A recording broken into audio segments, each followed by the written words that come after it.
Hey everyone, Dane here from Moving to Canada. I am here today. At the time I'm filming this, it is Thursday, April 9th in the afternoon here in Montreal, and we have just had the results from the latest express entry draw come in.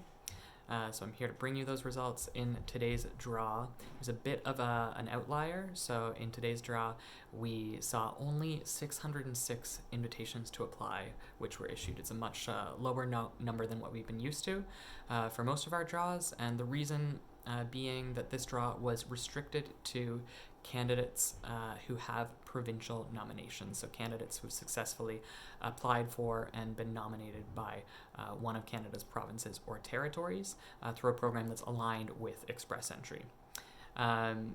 What we've seen happen in the past is when the draws are restricted to PNP candidates, the CRS score cutoff shoots much higher than what we're used to. And the reason for this being that if you do receive a provincial nomination, you get an additional 600 points added to your CRS score. So that means that the cutoff is disproportionately pushed upwards, so we see a much higher cutoff than what we're used to. In this week's draw, we actually haven't received the word of what the cutoff is yet from IRCC. They haven't updated it on their page.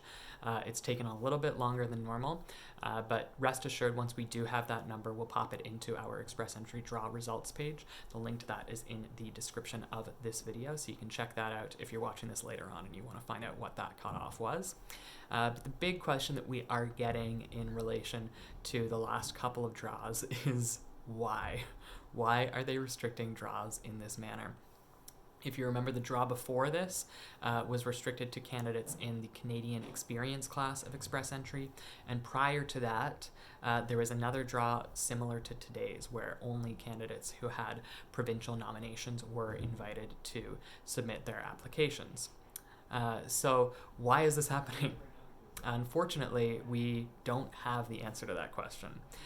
It's a bit unclear. IRCC often conducts express entry in the way that they choose to without always revealing the underlying logic to the decisions that they're making in the ways that they are restricting draws, and that seems to be what's happening right now. The biggest variable in Canadian society right now, which is having mass impacts on IRCC, is the COVID-19 health crisis. So due to COVID, IRCC has had to implement work from home measures or reduced levels of staff. They've shut down their phone lines, and they have been absolutely swamped with work.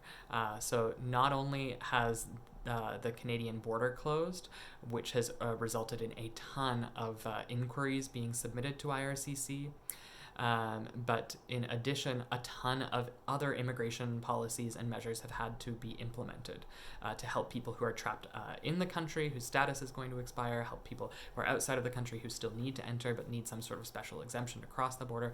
There's just been a ton of work on IRCC's plate. So the question is this PNP specific draw and the other two draws before it, are these being restricted in relation to COVID-19? And we don't know at this time.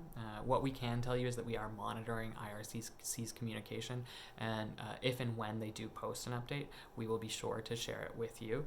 But at this time, unfortunately, no official statement has been issued on their behalf. We're going to keep this video pretty short for y'all today. If you do have questions about express entry, about the latest draw, check out the link in the description of this video for the express entry draw results. But also, if you are curious about COVID-19 and how that's impacting Canadian immigration, we've got a COVID news feed where we are consolidating all of the latest news and updates about COVID-19 and how that's impacting Canadian immigration. So all the details on the border closure, who's allowed to board flights to Canada, who's allowed to cross the Canada-US border, what to do if your application or your status is going to expire. We've got answers to all of those questions in our COVID newsfeed, so check that out if you do have any of those questions. If anything has not been answered on that newsfeed or in this video and you are curious, you have more questions, drop them in the comments.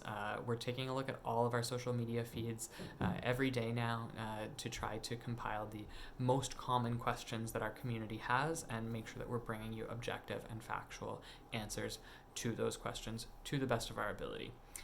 So look, thank you guys so much for tuning in. I know it's a crazy time out there in the world. I am in my apartment, hunkered down in downtown Montreal, where we are all on a stay-at-home order. So wherever you are in the world, I hope things are going okay. Take care of yourselves, take care of your loved ones, stay safe, stay healthy, and we will be back again once we have more Canadian immigration news and updates. Thanks so much.